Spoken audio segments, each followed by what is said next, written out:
والصلاة والسلام على سيد الأنبياء والمرسلين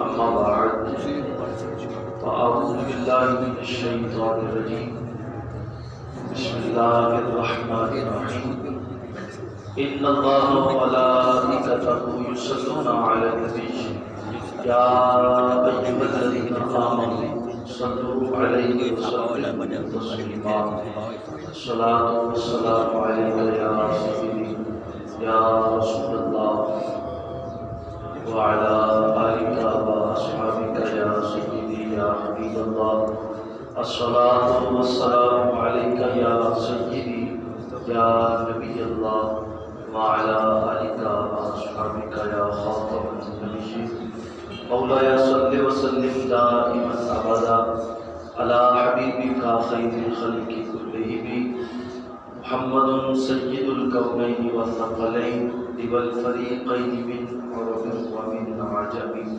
ثم الرضا عن أبي بكر وعن عمر وعن علي وعن عثمان ذي الكرم مولاي صل وسلم دائما أبدا على حبيبك خير الخلق كلهم. محترم سامعین کرام، آپ سبھی حضرات کو شعبان المعظم آقا کا پیارا مہینہ بہت زیادہ مبارک ہو. اللہ پاک ہم سب کو اس ماہ مبارک کے فیوز و برکات سمیٹنے کی توفیق عطا فرمائے. اللہ کی رحمت سے آج شعبان کی غالباً 6 تاریخ ہے اور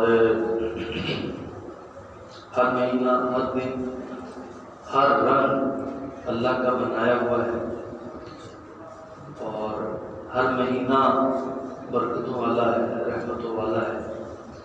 لیکن کچھ خاص مہینے ہیں جس میں اللہ تعالیٰ کی جو رحمت ہے وہ اپنے بندوں پہ تیز ہو جاتی ہے اور جوش میں آ جاتی ہے.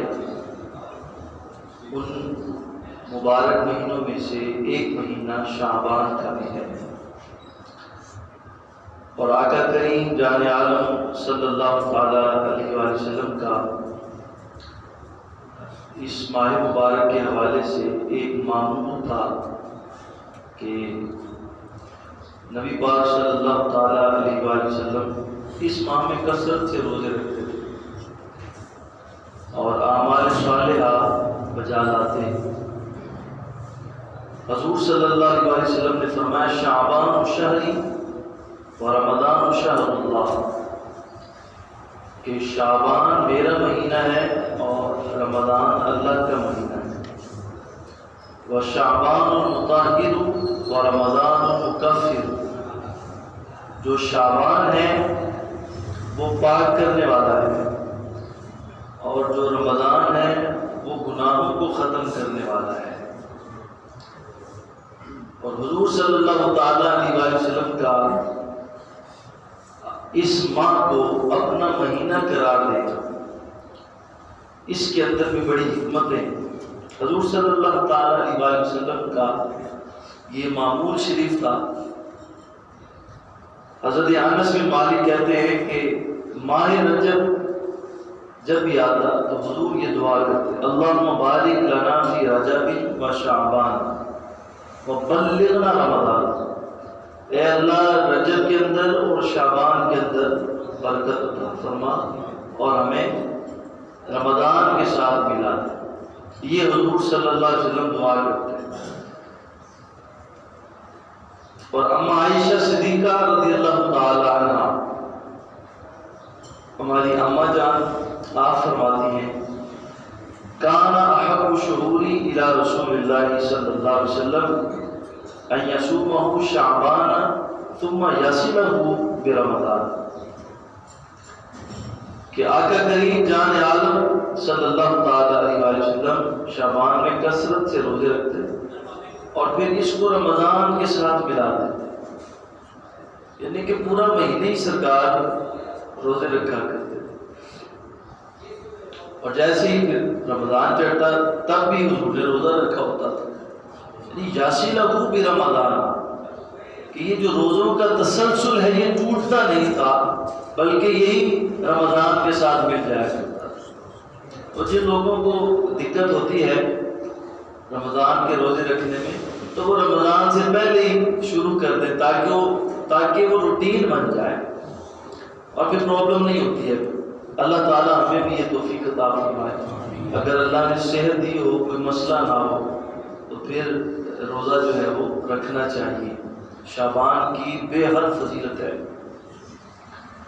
تو عائشہ صدیقہ رضی اللہ تعالیٰ عنہ سے بھی مروی ہے، وہ کہتے ہیں کہ حضور آپ اتنی مشقت کیوں کرتے ہیں؟ حضور فرماتے کہ کیا میں اپنے پروردگار کا شکر گزار بننا نہ کروں؟ کیا میں اس کا شکریہ ادا نہ کروں؟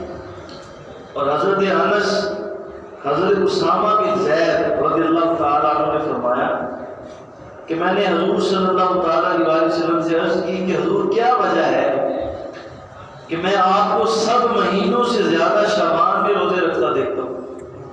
اور آقا کریم صلی اللہ تعالیٰ علیہ وسلم نے فرمایا ذالک الشہر یغفل الناس عن بین رجب و شعبان. فرمایا کہ میں یہ دیکھتا ہوں کہ بہت سارے لوگ اس مہینے سے غافل ہیں.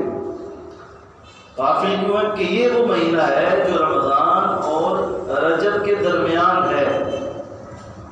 وَهُوَ الشَّهْرُ تُرْفَعُ فِيهِ الْأَعْمَالُ إِلَى رَبِّ الْعَالَمِينَ.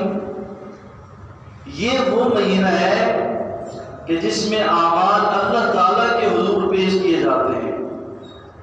فَأُحِبُّ أَن يُرْفَعَ عَمَلِي وَأَنَا صَائِمٌ. تو میں یہ چاہتا ہوں کہ جب میرے بھی اعمال اللہ کی بارگاہ میں پیش ہوں تو میں روزے کی حالت ہوں. دیکھیے اس میں یہ جو حدیث پاک ہے یہ اس موقع پر حضور صلی اللہ علیہ وسلم نے فرمایا کہ جب شب برات کی فضیلت بیان ہوئی، یعنی کہ یہ وہ رات اس مہینے میں، اس مہینے کے نصف میں ایک رات ایسی ہے کہ جس میں اللہ تعالیٰ سارے سال کا جو رزق ہے جو بندوں کو عطا کیا جاتا ہے، جس نے آنا ہے دنیا میں، جس نے جانا ہے، سارا حساب کتاب پچھلے اعمال اس کا دفتر بند ہو گیا، اگلا شروع ہو گیا.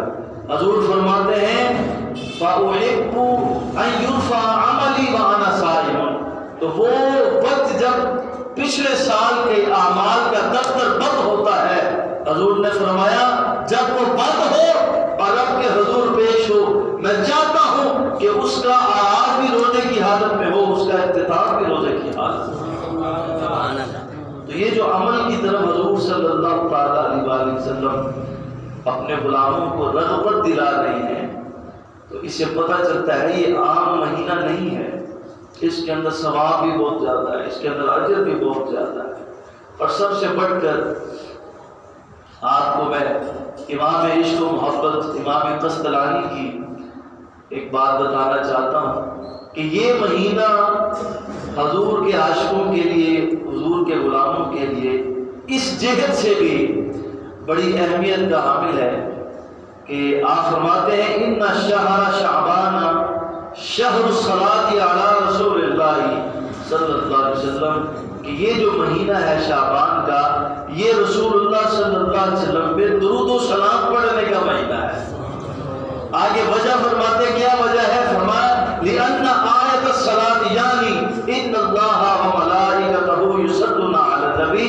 فرماتے کہ اس لیے کہ اس مہینے میں یہ آیت نازل ہوئی ان اللہ وملائکتہ یصلون علی النبی کہ اے ایمان والو میرے محبوب پہ درود و سلام پڑھو. میں رب ہو کر پڑھ رہا ہوں. فرماتے کہ اس مہینے میں یہ آیت نازل ہوئی، سورہ احزاب کے اندر یہ آیت ہے اس مہینے میں نازل ہوئی. فرماتے کہ اس مہینے کو یہ بھی اہمیت حاصل ہے کہ اس مہینے میں سورہ یہ جو آیت ہے ان اللہ وملائکتہ یصلون علی النبی یا ایھا الذین آمنوا صلوا علیہ وسلموا تسلیما. یہ آیت کریمہ اس ماہ مبارک میں نازل ہے. تو لہذا اس مہینے میں حضور جان عالم صلی اللہ تعالیٰ علیہ وسلم پہ کثرت سے درود و سلام بھی پڑھنا ہے، اور یہ وہ کام ہے جو اللہ تعالیٰ بھی خود کر رہا ہے۔ کہتے سبحان اللہ۔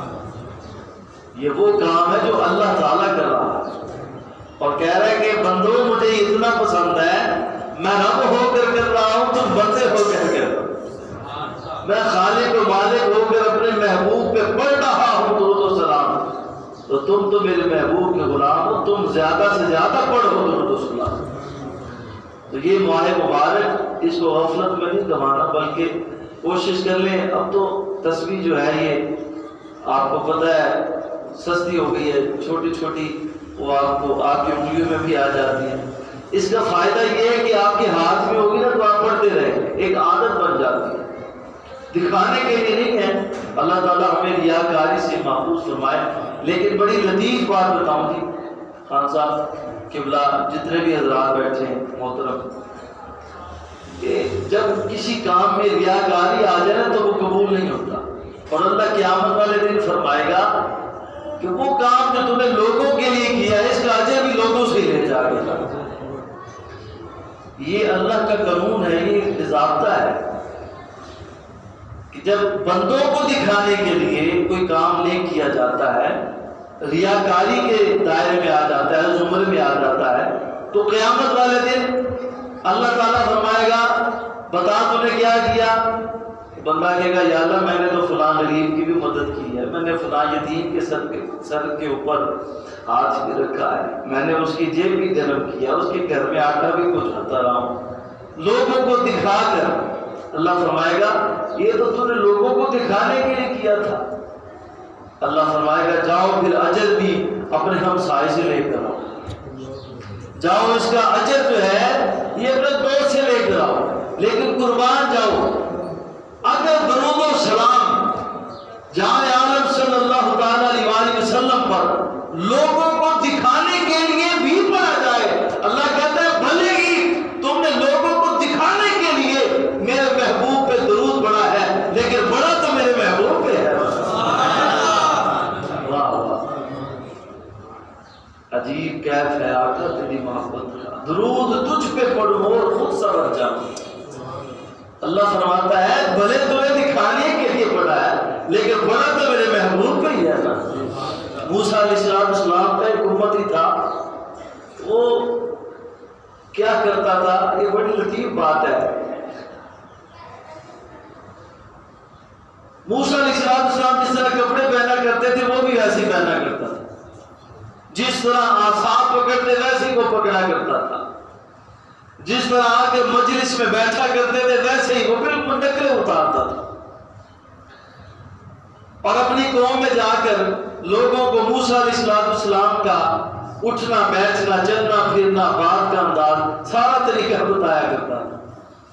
دیکھنے والا یہ سمجھتا بھی یہ میری نقلیں اتار رہا ہے، لیکن جب فوت ہو گیا اللہ نے فرمایا موسیٰ وہ بندہ فوت ہو گیا، جا کر اس کی نماز جنازہ پڑھو، اس کو غسل دو، اس کو اچھا لباس پہناؤ۔ یا اللہ وہ تو میری نقلیں اتارتا تھا، اور میں نقلیں اتارتا تو تیری تھا نا۔ تو اللہ بھی فرماتا ہے کہ میرے محبوب پہ اگر درود و سلام تم پڑھتے ہو دکھانے کے لیے، بھلے ہی لوگوں کو دکھانے کے لیے پڑھتے ہو، لیکن پڑھتے تو میرے محبوب پہ ہی ہو نا۔ اس لیے اگر اس کے اندر علماء فرماتے ہیں اگر اس کے اندر ریاکاری بھی آ جائے تو یہ عمل پھر بھی قابل قبول ہے۔ یہ وہ واحد عبادت ہے، یہ وہ واحد وظیفہ ہے جو لوگوں کو دکھا کر بھی کیا جائے اللہ پھر بھی قبول کر لیتا ہے۔ سبحان اللہ۔ میرے آقا جان عالم باعث تخلیق آدم صلی اللہ علیہ وسلم اس ماہ مبارک کا بالخصوص اہتمام کیا کرتے تھے۔ حضور صلی اللہ علیہ وسلم کی عبادت اور ریاضت اور جو حضور کا خشوع و خضوع تھا نماز کے لیے، وہ اس کے اندر بھی حضور بے مثال ہے، اس چیز کے اندر بھی حضور کا ثانی کوئی نہیں ہے۔ حضرت ابو ہریرہ رضی اللہ تعالیٰ، یہ میرے ہاتھ میں ترمذی شریف ہے، آپ کو ایک بڑی پیاری حدیث بات سنا۔ حضرت ابو ہریرہ رضی اللہ تعالیٰ عنہ فرماتے ہیں کان رسول اللہ صلی اللہ علیہ وسلم یقوم یصلی حتی تنتفخ قدماہ، فرماتے کہ رسول اللہ صلی اللہ تعالیٰ علیہ وسلم اتنا طویل قیام فرماتے حتیٰ کہ حضور صلی اللہ تعالیٰ علیہ وسلم کے پاؤں مبارک میں ورم آ جائے کرتے، متورم ہو جاتے، پھول جاتے. فیقال لہو یا رسول اللہ صلی اللہ تعالیٰ علیہ وسلم، تو آپ سے عرض کیا یا رسول اللہ صلی اللہ تعالیٰ علیہ وسلم کہ آپ ایسا کیوں کرتے ہیں؟ تفضل ھذا، فرمایا آپ ایسا کیوں کرتے ہیں؟ حضور نے فرمایا عرض کی کہ حضور آپ اتنا قیام نہ کیا کریں، یہ آپ کے پاؤں پھول جاتے ہیں. یہی حدیث پاک ہم عائشہ سے بھی مرتے ہیں. ہم عائشہ کہتے ہیں حضور آپ، اور اللہ فرما رہا ہے قم اللیل الا قلیلا، ہمیں کہتا نمازیں پڑھو اور اپنے محبوب کو کہتا تھوڑی بہت ذرا کم آرام کر، ذرا آرام بھی کر لیں. محبوب آپ تھوڑا سا سستا بھی لیا کریں، ساری رات عبادت نہ کیا کریں، تھوڑا سا آرام بھی کر لیا کریں. یہ شان ہے حضور صلی اللہ علیہ وسلم کی. اللہ اب آگے حدیث سننے تھی. عرض کی کہ یا رسول اللہ صلی اللہ علیہ وسلم آپ ایسا کیوں کرتے ہیں؟ حالانکہ آپ کی برکت سے اللہ نے اول و آخر سب کے گناہ معاف کر دیتے ہیں. اب آگے سے آقا نے کیا کہا؟ قال افلا اکون عبدا شکورا، کیا میں اللہ کا شکر گزار بندہ نہ ہوں؟ یہ حضور کے الفاظ ہیں صلی اللہ علیہ وسلم. اب حضور کے رات کا قیام کا ایک قصہ میں آپ کو سنا رہا ہوں. حضور کے ایک بھتیجے ہیں، حضور کے سمجھ لیں کزن ہیں، حضرت عباس رضی اللہ تعالیٰ عنہ، ان کے بیٹے ہیں حضرت عبداللہ ابن عباس. یہ اپنے شاگرد کو ایک واقعہ سنا رہے ہیں حضور کا صلی اللہ علیہ وسلم. اب واقعہ کیا کہنے لگے کہ ایک رات ایسے ہوا کہ میں اپنی جو خالہ ہے ام المومنین سیدہ میمونہ، حضور کی زوجہ، ہماری اماں جان، ان کے ہاں رات گزارنے کا شرف مجھے حاصل ہوا. تو تکیہ ایک تھا، تو میں تکیے کی چوڑائی والی سائڈ یوں یعنی کہ اس طرح یہ جو سائڈ ہے یہ چوڑائی ہے، یہ لمبائی ہے. تکیہ ایک ہے جی، اور دونوں جہاں کا دولہا ہے. ایسا کوئی محبوب نہ ہوگا، نہ کہیں ہے. سبحان اللہ.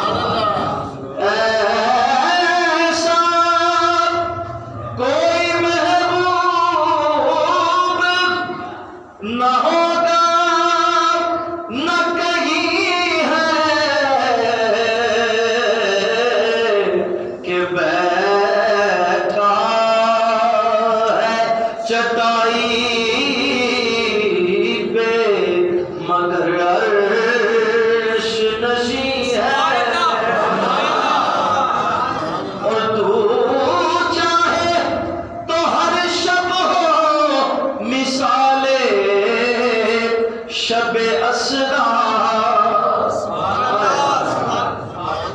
یہ اعظم چشتی تھا، یہ عالم دین بھی تھے، بھلے ان کا گیٹ اپ نہیں تھا ایسا، لیکن وہ دست نظامی کیے ہوئے بندے تھے. اور بات کیا کر رہے ہیں آپ کو سنائی تھی میں نے غالباً یہ بات کہ اللہ نے فرمایا محبوب چلے جائے واپس. آج کی یا اللہ یہ جو جلوہ دیکھا ہے آج، ما ينطق عن الهوى إن هو إلا وحي يوحى. محبوب جو آپ کرتے ہیں وہ آپ نہیں کرتے، ہم کرتے ہیں. اور فرمایا ما زاغ البصر وما طغى. ایسے محبوب نے دیکھا، ایسے دیکھا کہ آنکھ بھی نہیں جھپکی ایک دفعہ. اللہ سے کہتے یا اللہ یہ جو آج تم نے جلوہ دکھایا ہے یہ مجسد دنیا میں ہوگا؟ اسی لیے میں ادھر ہی رہنا چاہتا ہوں. اللہ نے فرمایا محبوب چلے جائیے، میں آپ کی امت کے لیے نمازوں کا یہ جو تحفہ دے رہا ہوں. محبوب آپ جو میری عبادت کرتے ہیں، رعایت کرتے ہیں، محبوب جب آپ مجھے سجدے میں پکاریں گے سبحان ربی الاعلی، محبوب جب آپ سجدے میں اپنے مبارک پیشانی کو زمین پہ لگائیں گے، زمین کو شرف عطا کریں گے، تو محبوب وہ جلوہ جو آپ نے نام مقام میں دیکھا ہے ہر نماز میں وہ جلوہ آپ کو عطا کریں۔ آدم چشتی کیا کہہ رہے ہیں کہ تو چاہے تو ہر شب ہو مثال شب اسرا، کہ تیرے لیے دو چار قدم عرش بری ہے، ایسا کوئی محبوب نہ ہوگا نہ کہیں ہے۔ وہ کمال حسن حضور ہے کہ گمان نقص جہاں نہیں، یہی پھول خار سے دور ہے، یہی شمع ہے کہ دعا نہیں۔ میں نشان تیرے کلام پہ ملی یوں تو کس کو زبان نہیں، وہ سخن ہے جس میں سخن نہ ہو، وہ بیان ہے جس کا بیان نہیں، تیرے آگے یوں ہے دبے لچے فصحاء عرب کے بڑے بڑے، کوئی جانے منہ میں زبان نہیں بلکہ جسم میں جان نہیں۔ اب سنیں، کہتے کہ تکیہ ایک ہے، ایک تکیہ ہے اور لیٹنے والے دو۔ حضرت عبداللہ ابن عباس کیا کہتے کہ میں چڑھائی کی جانب، یعنی اس طرح ایک طرف سر میں نے سر رکھ دیا، اور جو لمبائی کی جانب تھی اس میں حضور نے اپنا سر مبارک رکھا، اور حضور صلی اللہ علیہ وسلم جلدی کی جو ہے وہ استراحت فرمانے لگے۔ اب یہ چھوٹے بچے کہنے لگے جب رات کا آدھا حصہ گزر گیا، یا گزر گئی تھی یا گزرنے والی تھی، یہ دو روایتیں، کہنے لگے حضور صلی اللہ علیہ وسلم بیدار ہوئے، اور بیدار ہو کر حضور صلی اللہ تعالیٰ علیہ وسلم نے سورہ آل عمران کی آخری 10 آیتیں پڑھی، پھر اٹھے اور ایک پرانے مشکیزے کی طرف گئے جو پانی ٹھنڈا کرنے کے لیے لٹکایا جاتا تھا مشکیزہ۔ حضور نے وہاں سے پانی لیا، اور حضور کہتے کہ حضور نے بڑے اچھے طریقے سے وضو کیا، حالانکہ حضور کو وضو کی حاجت، یہ بھی کیسی بات ہے، جو لوگ کہتے ہیں حضور ہمارے جیسے، میں کہتا تم سو گے اٹھو اور بغیر غسل کے یا وضو کے نماز پڑھ کے دکھاؤ، تمہاری نماز ہی قبول نہیں ہے، تمہاری نماز ہی قبول نہیں ہے۔ حضور آرام فرما رہے اور اٹھے، بیدار ہوئے اور مسجد نبوی کی طرف چل پڑے نماز پڑھانے کے۔ اما عائشہ صدیقہ رضی اللہ تعالیٰ عنہ پریشان ہو، حضور آپ نے تو آرام کیا ہے، آپ کو وضو کی حاجت نہیں ہے، یعنی کہ وضو ضروری ہوتا ہے۔ اور آپ کو بڑا ایک نکتہ بتا دوں کہ سونے سے وضو کیسے ٹوٹتا ہے، یعنی کہ ہوا خارج ہو، پیشاب بندہ کرتا ہے، پخانہ کرتا ہے، خون نکلتا ہے جسم سے، تو یہ وہ صورتیں ہیں جن میں وضو ٹوٹ جاتا ہے، تو سونے سے وضو کیسے ٹوٹتا ہے؟ فقہاء نے لکھا ہے کہ جب انسان سوتا ہے اس کے جسم کے جو اعضاء ہیں وہ ڈھیلے پڑ جاتے ہیں، تو اس کی ہوا ہلکی ہلکی خارج ہوتی رہتی ہے، اس وجہ سے سونے سے وضو ٹوٹ جاتا ہے۔ تو اما عائشہ صدیقہ عرض کرنے لگی حضور آپ نیند سے بیدار ہوئے اور آپ ایسی نماز پڑھانے جا رہے ہیں؟ حضور مسکرا دیے۔ آقا کریم صلی اللہ علیہ وسلم نے فرمایا کہ عائشہ مجھے وضو کی حاجت ہوتی نہیں، میری آنکھیں سوتی ہیں، دل جاگتا ہوتا ہے، یہ خاصہ صرف حضور کا ہے۔ حضور بغیر غسل کے بھی جو ہے وہ نماز پڑھا دے، یہ تو تعلیم امت کے لیے تھا، امت کو تعلیم دی کہ بھئی اس طرح وضو کیا جاتا ہے، اس طرح وضو کیا جاتا ہے، اس طرح غسل کیا جاتا ہے، اس طرح کلی کی جاتی ہے، اس طرح، یعنی کہ وضو کے 4 فرض ہیں، ٹھیک ہے جی، غسل کے 3 فرض ہیں، یہ امت کو بتانے کے لیے تھا، مگر نہ حضور کو حاجت نہیں تھی۔ وضو کے جی 4 فرض ہے. پہلا فرض کیا؟ چہرے کا دھونا. دوسرا فرض ہے دونوں بازوں کا کونیوں سمیت دھونا. تیسرا فرض کیا ہے؟ کتنا؟ چوتھائی سر. چوتھائی سر کتنا بنتا ہے؟ کوئی کھڑا ہو کے بتائے. جی بالکل، یہ جو بابا جی ماشاءاللہ ٹھیک بتا رہے ہیں. یہ جو آپ کا ایک ہاتھ ہے جی، اگر یہ گیلا کر کے آپ پیشانی سے اوپر جہاں سے بال اگنا شروع ہوتے ہیں اس طرح بھی رکھ دیں تو آپ کا وضو ہو جائے گا، چونکہ یہ چوتھائی سر. لیکن سنت طریقہ یہ ہے کہ پورے سر کا مسح کیا جائے، کانوں کا خلال کیا جائے، گردن کو تر کیا جائے. ڈاکٹر کہتا ہے کہ جو بندہ گردن کو تر کر لے دن میں 1 دفعہ، کبھی بھی اس کو یہ پیچھے ریڑھ کی بیماری نہیں ہوگی. میں کہتا ہوں تم اپنی سائنس اپنے پاس رکھو. 1400 سال پہلے ہمارے آقا بتا کر کے ہیں کیا کہتے ہیں. اللہ اکبر، اور چوتھا فرض ہے جی دونوں پاؤں دونوں سمیت ہونا. حضور نصف ساق تک وضو کیا کرتے تھے، یعنی کہ آدھی پنڈلی تک. یہ سنت ہے، مبالغہ کیا جائے وضو کرنے میں. غسل کے 3 فرض ہے. یہ لمبی چوڑی تقریروں سے بہتر، یہ میں آپ کو جینوین بات بتا رہا ہوں، سچ بات بتا رہا ہوں. ہمارے نوجوانوں کو لمبی چوڑی تقریروں کی ضرورت نہیں ہے ابھی فی الحال. ان کو ضرورت آج اس دور میں کس چیز کی ہے؟ ان کو بیچاروں کو غسل ہی نہیں آتا، ان کو وضو نہیں آتا، ان کو نماز نہیں آتا. ایک بچے سے میں نے، میری شو بھی آیا کہ بچہ بڑی باتیں کر رہا، مجھے کہا کہ موسیٰ علیہ السلام کا جو اعصاب مبارک تھا نا سر، وہ کتنا لمبا تھا. اب مجھے تو پتہ ہے آپ کے قد کے برابر تھا، مختلف تفاسیر میں لکھا ہے 6.5 گز تھا، کسی نے کہا جی 8 گز. تو میں نے کہا بیٹا بات بتاؤ، نماز کے اندر کتنے فرض ہوتے ہیں؟ کہنے لگا جی یہ مجھے نہیں پتا. میں نے کہا بیٹا یہ جو تحقیق تم کر رہے ہو نا یہ تم پہ ضروری نہیں ہے. تم پہ ضروری کیا ہے؟ تمہیں پتا ہو نماز کے اندر کہہ رہے جی کون سی نماز کا فرض، فجر کے کہ ظہر کے؟ یہ میں آپ کو بتا دوں جینوین بات، نماز کے اندر بھی 7 چیزیں فرض ہیں. یہ کون سیکھے گا یا کون بتائے گا؟ ہماری مساجد سے تو جناب شان صدیق اکبر بیان ہوتی ہے اور ایسے حلقے مسجد کے اندر مساجد کے اندر لگائے نہیں جاتے. ایک صحابی حضور کی خدمت میں تھے، تو میں تمہاری موت کا وقت قریب آ گیا، حضور کیا کروں میں اس وقت؟ اس آدمی کا بندہ بنا کہتا ہے میں وراثت والا کام کر رہا ہوں، باہر جو بچے نہ لڑتے مرتے رہیں، وہ بیٹی کا حصہ نہ کھا جائیں تھوڑا. ہم تو ہمارا دھیان ہی ان چیزوں کی طرف جاتا ہے. وہ سچے لوگ تھے. گر وقت اجل سر تیری چوکٹ پہ جھکا ہو، جتنی ہو قضا ایک ہی لمحے میں ادا. کہنے لگے حضور میں اب کیا کروں، وقت اتنا تھوڑا ہے. ملک الموت نے کہا حضور پر یہ تھوڑے لمحوں کے مہمان ہے جو آپ کے سامنے بیٹھا ہے. ہم کہتے ہیں اچھا بڑا بندہ چلا گیا یار، بیماری بھی کوئی نہیں.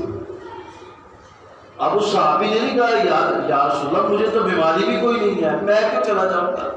حضور نے کہہ دیا تو بس کہا ٹھیک ہے حضور آپ نے کہہ دیا ہے تو بس پھر آنے والا موت کا وقت. حضور آپ نے کہا اللہ ایک ہے مان لو، ہم نے مان لیا اللہ ایک ہے.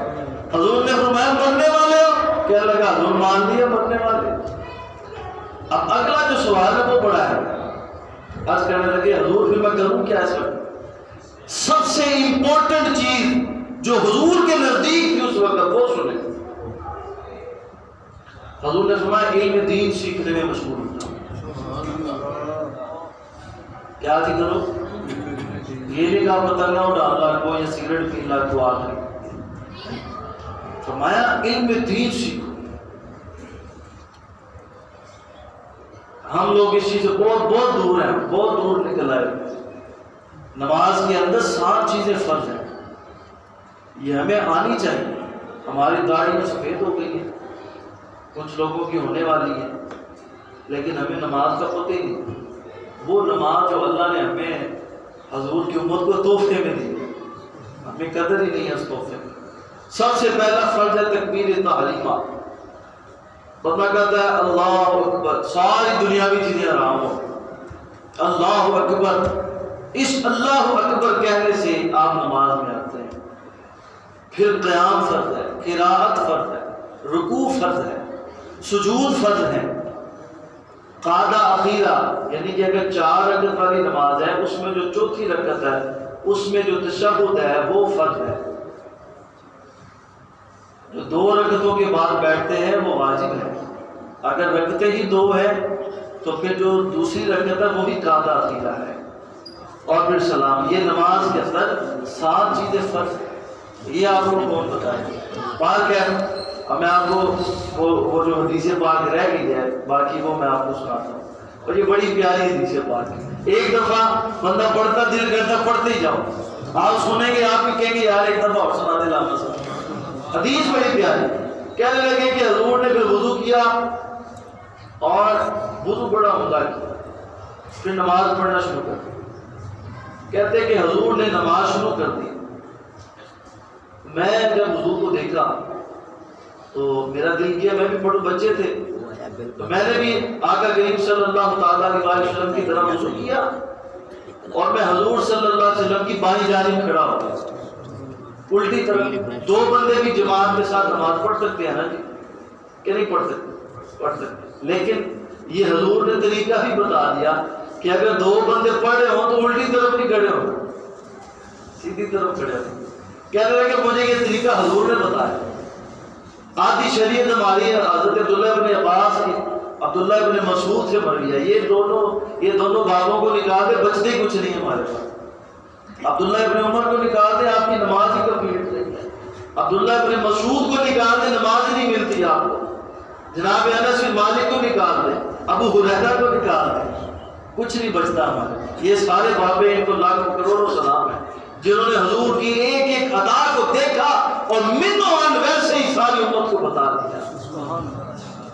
کہتے ہیں حضور صلی اللہ علیہ وسلم کی الٹی طرف میں کھڑا ہو گیا، اب آ کے حضور کی ادا دیکھی، کہہ لگے حضور نے نماز پڑھتے پڑھتے اپنا دایاں ہاتھ اٹھایا، میں کھڑا تھا الٹی طرف، حضور نے اپنا دایاں ہاتھ اٹھایا اور اس طرح حضور نے اپنے دائیں ہاتھ سے میرے کان کو تھوڑا سا مروڑا۔ بتانا یہ چاہتے تم غلط جگہ کھڑے ہو گئے بیٹا، حضور نے مجھے اپنے ہاتھ سے ہی دائیں طرف کھڑا کر۔ ہم نے اپنے بچوں کو بتائی نہیں کبھی ایسا کہ بیٹا ایسے نماز پڑھتے ہیں، ایسے رکوع ہوتا ہے، ایسے سجدہ ہوتا ہے۔ ہمیں یہ شوق تو ہوتا ہے مسجد میں لے آئے، لیکن مسجد میں آ کے یہ جو اوپر چھلانگیں لگاتے ہیں ان کی خبر ہمیں نہیں ہے۔ ان کو بتائیں کہ بیٹا یہ مسجد ہے، اپنے ساتھ بٹھائیں، بچے کو ٹرین کریں، اس کو بتائیں بیٹا یہ اللہ کا گھر ہے، یہ ہمارے گھر جیسا نہیں ہے، قیامت کے دن ہر چیز فنا ہو جائے گی، لیکن یہ اللہ کے گھر، یہ جو مساجد ہے یہ ایسے اٹھا کے جنت میں رکھ دی جائے گی۔